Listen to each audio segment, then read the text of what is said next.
Vishnu sir ಸಮಾಧಿ ಒಟ್ಟಿಗೆ ಏನು ನಡೀತೋ ನಡಿಬಾರ್ದಿತ್ತು ಅನ್ನೋದಕ್ಕಿಂತ ಹೆಚ್ಚಾಗಿ ಒಂದೊಂದು ಅರ್ಥ ಬಹಳ ಚೆನ್ನಾಗಿ ಮಾಡ್ಕೋಬಹುದು ಇಲ್ಲಿ. ಏನಂದ್ರೆ ಒಬ್ಬೊಬ್ಬರಿಗೆ ಒಂದೊಂದಿಲ್ಲಿ ನಮ್ಮದೇ ರಾಜ್ಯ, ನಮ್ಮದೇ ಊರು, ನಮ್ಮದೇ ಕಲಾವಿದರು. ಸೊ ಹೀಗಿರ್ಬೇಕಾದ್ರೆ ನಾನೆಲ್ಲ ಅಭಿಮಾನಿಗಳಲ್ಲಿ ಕೇಳ್ಕೊಳ್ಳೋದು ಒಂದೇನೆ, ಇನ್ನು ನಾವು ಓಡಾಡಿದ್ದಾಯ್ತು, ನೀವುಗಳು ಓಡಾಡಿದ್ದಾಯ್ತು, ಎಲ್ಲರಲ್ಲೂ ಮನವಿ ಮಾಡ್ಕೊಂಡಿದ್ದಾಯ್ತು, ದಯವಿಟ್ಟು ಇದನ್ನ ಮಾಡಿಕೊಡಿ, ಸ್ವಲ್ಪ ನೋಡಿ. ಯಾಕಂದ್ರೆ ಒಂದು ಅಳಿಲ್ ಶಕ್ತಿ ಬೇಕಾಗಿತ್ತು ಇದನ್ನ, ಈ ಸಮಾಧಿನ ಉಳಿಸ್ಕೊಳ್ಳೋದಕ್ಕೆ. ಯಾರಿಗೆ ಅಧಿಕಾರದಲ್ಲಿದ್ದು ಯಾರಿಗೆ ಆ ಶಕ್ತಿ ಇತ್ತು ಅವ್ರ ಬಗ್ಗೆ ಹೇಳ್ತಾ ಇದ್ದೀನಿ.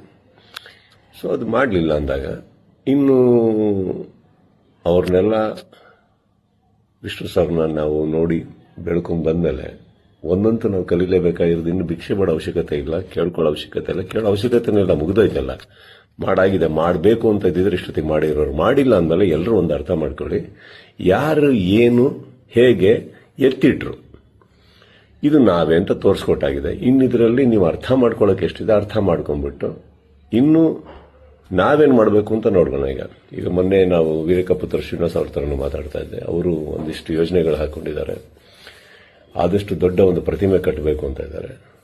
ಅದನ್ನು ಮಾಡೋಣ, ಬೆಟರ್ ಅಲ್ಲ? ಅದನ್ನು ಮಾಡೋಕ್ಕೆ ನನ್ನ ಸಂಪೂರ್ಣ ನಾನೇನು ಮಾಡಬೇಕು ಖಂಡಿತ ನನ್ನ ಕಡೆಯಿಂದ ನಾನು ಮಾಡೇ ಮಾಡ್ತೀನಿ.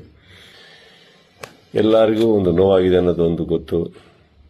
ರಾತ್ರಿ ಅದು ನಡೆದಾಗ ಹೇಳಿತನವೂ ಹೌದು, ಮಾಡಿದವ್ರದ್ದು ಬಿಡಿ. ಆ್ಯಂಡ್